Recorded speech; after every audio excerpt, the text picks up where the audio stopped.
l'hormone, qui sabote tes décisions. Comment la contrôler? Yo les amis, c'est Ivan, et aujourd'hui on va parler d'un sujet assez fou, comment une hormone peut carrément saboter tes décisions. Ouais, tu as bien entendu, une hormone. Tu as déjà fait un achat impulsif que tu as regretté juste après? Envoyer un message un peu trop cash? Craquer pour un énorme burger alors que tu t'étais promis de manger healthy? Eh bien, figure-toi que ce n'est peut-être pas entièrement de ta faute. Il y a cette hormone, une sorte de petite peste, qui débarque dans ton cerveau juste avant que tu fasses un truc impulsif. Et le pire, c'est qu'elle ne se contente pas de te pousser à faire des mauvais choix, elle te fait croire qu'ils sont bons. Alors accroche-toi, parce qu'on va décortiquer tout ça ensemble, et je vais te donner les clés pour reprendre le contrôle. Bon, commençons par démasquer le coupable, le cortisol. Mais attention, le cortisol n'est pas foncièrement mauvais. En fait, c'est même un élément vital. C'est l'hormone que ton corps libère quand il sent un danger, une menace, bref, quand tu stresses. Imagine, tu te retrouves nez à nez avec un lion. Là, c'est l'alerte rouge, ton corps doit réagir instantanément. Le cortisol débarque, te donne un boost d'énergie, accélère ton cœur, aiguise tes sens. Bref, il te prépare au combat ou à la fuite. Le problème, c'est que ton corps, il a un peu de mal à faire la différence entre un lion féroce et une notification WhatsApp à 3 heures du matin, ou une facture salée, ou une dispute avec ton ou ta partenaire. Du coup, tu te retrouves à libérer du cortisol pour des trucs qui ne devraient même pas te faire sourciller. Et quand tu en libères trop souvent, ça devient problématique. Ta pensée logique, celle qui te permet de prendre des décisions éclairées, elle part en vacances. Tu perds la vision à long terme, tu deviens impulsif, tu passes en mode survie, je décide maintenant ou je meurs. Résultat, tu craques pour ce nouveau gadget hors de prix, tu envoies un message incendiaire que tu regrettes 2 secondes après, tu te jettes sur la première barre chocolatée venue, et après, tu te demandes « Mais pourquoi j'ai fait ça ?» Eh bien, ce n'était pas vraiment toi, c'était ton cortisol. Et accrochez-vous bien, parce que le pire reste à venir. Le cortisol, ce petit malin, ne se contente pas de te faire faire des erreurs, il te pousse à les répéter encore et encore. Comment? C'est simple. Tu fais une erreur, tu culpabilises. La culpabilité, c'est du stress. Le stress, ça libère du cortisol.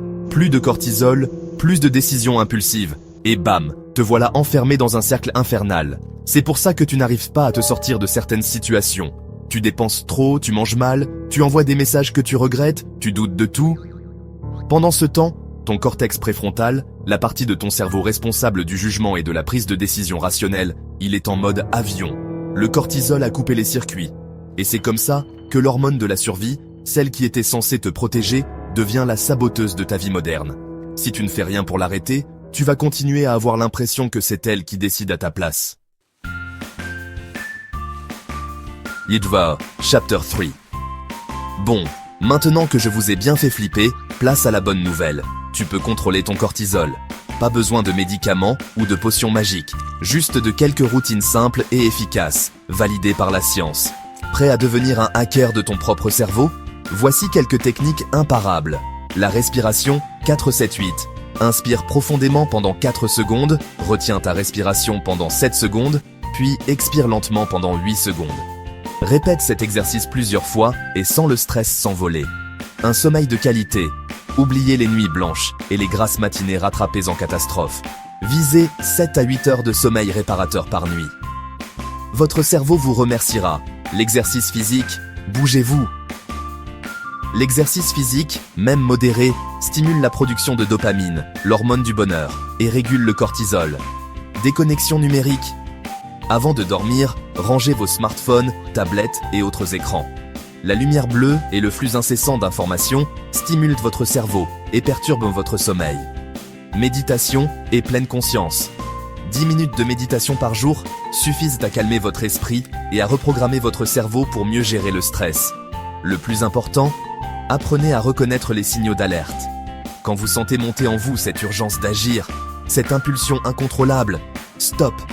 Prenez une grande inspiration et posez-vous cette question. Est-ce que je décide sous l'emprise de la peur ou du calme?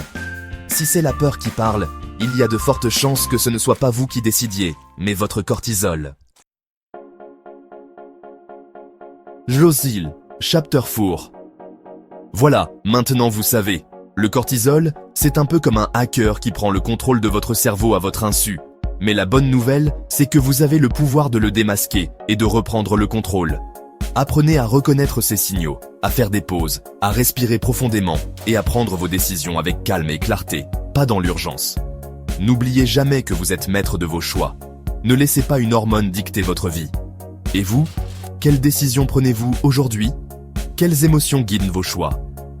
Partagez vos réflexions dans les commentaires et n'hésitez pas à partager cette vidéo avec vos proches.